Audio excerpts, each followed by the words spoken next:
Early February 2026, a quiet Tennessee street would soon become a scene of unimaginable horror. Inside this rented home, authorities would soon uncover a brutal and chaotic crime scene.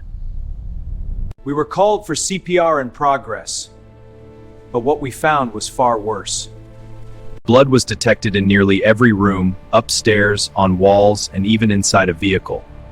Objects were broken and scattered. Glass shattered, blood everywhere. This was not an accident. The victim, later identified as Gabriella Perpetuo, suffered severe brain trauma and a broken neck. Investigators noted bite marks, stab wounds, and significant bruising, signs of a violent attack. Cleaning supplies scattered nearby suggested attempts to conceal evidence.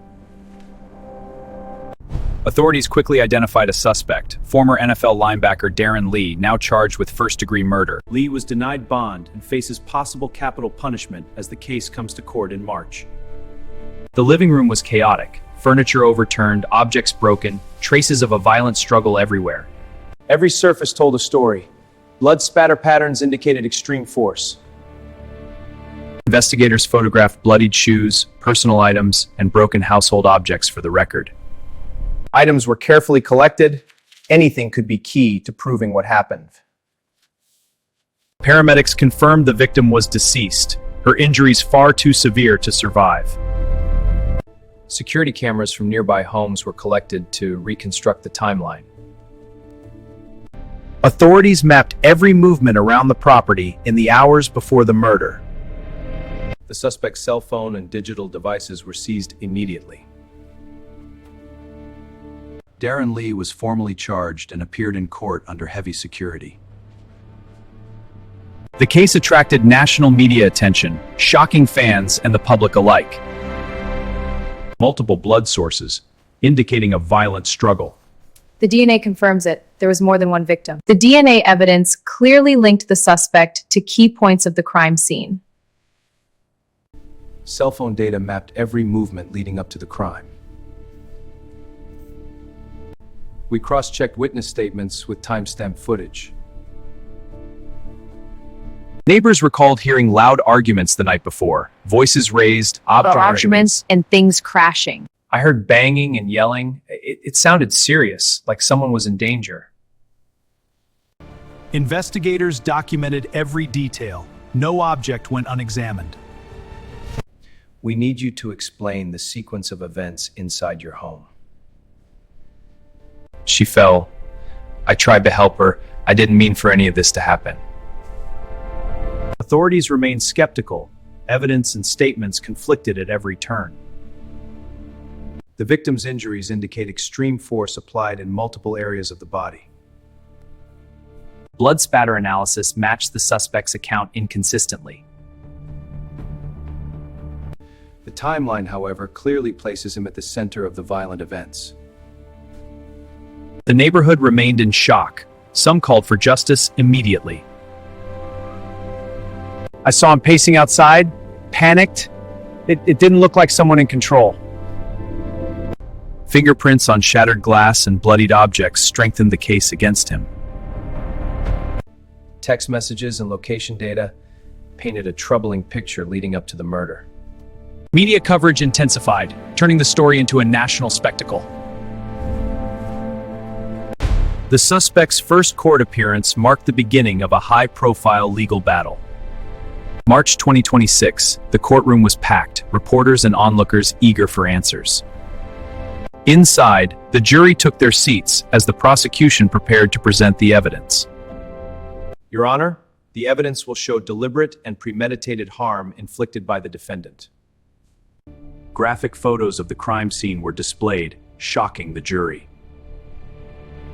The defense will argue that this was a tragic accident, not a crime of intent. Families of the victims sat silently, bracing for every detail to be revealed. The prosecution laid out a timeline connecting the suspect to the scene at every critical moment.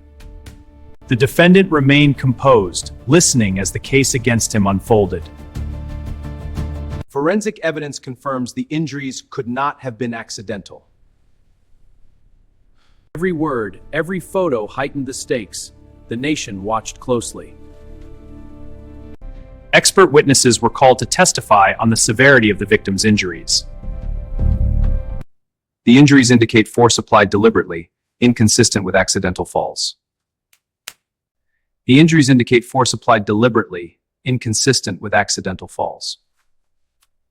Broken glass and overturned furniture corroborate the violent struggle described by witnesses. The victim's family remained composed but visibly affected by each testimony. I heard yelling and banging that night. It was terrifying. The defense began preparing cross-examination, searching for inconsistencies in evidence. Could these injuries have been caused by an accidental fall? We intend to prove they could. Lee remained composed, his eyes fixed on the prosecution as tensions mounted. Every testimony, every photo, added to a narrative that would determine his fate. The defense stepped up, ready to challenge every claim made by the prosecution. I will now begin the cross-examination. Lee maintained a controlled demeanor, giving nothing away as the battle of evidence intensified. Doctor, is it possible that these injuries could occur in a fall scenario? While some injuries may appear accidental, the pattern and force observed here suggest otherwise. Every word, every explanation kept the jury on edge, weighing the credibility of each side. Could there be another explanation for these scenes, one that doesn't involve deliberate harm? The timeline and physical evidence contradict any accidental scenario proposed.